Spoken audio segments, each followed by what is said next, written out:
So obviously we're, kind of coming out of the pandemic, and it's been a couple years since we entered the pandemic, and a lot of things have changed.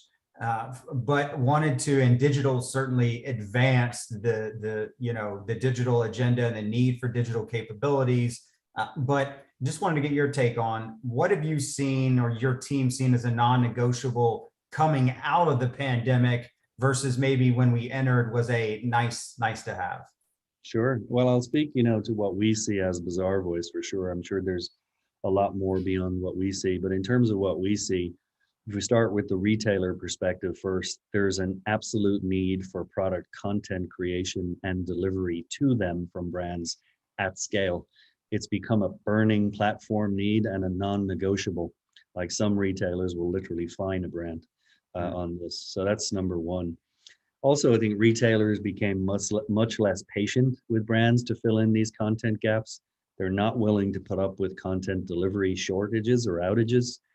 And they really want brands to invest in digital commerce and just the broader digital marketing capabilities. This was particularly acute in the grocery industry and the manufacturers that serve that industry. As you know, that segment of the market was fairly immature in digital commerce versus others, but it did affect all categories to some degree or other. And then being able to deliver good content consistently at scale has really become table stakes now across all categories and industries.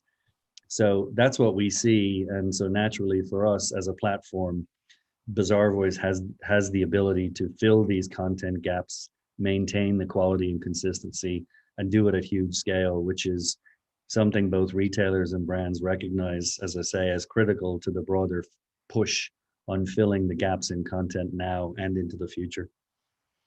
That's great perspective. It's interesting how, things have really changed coming out of the pandemic and accelerated. And I think, to your point, very much spot on.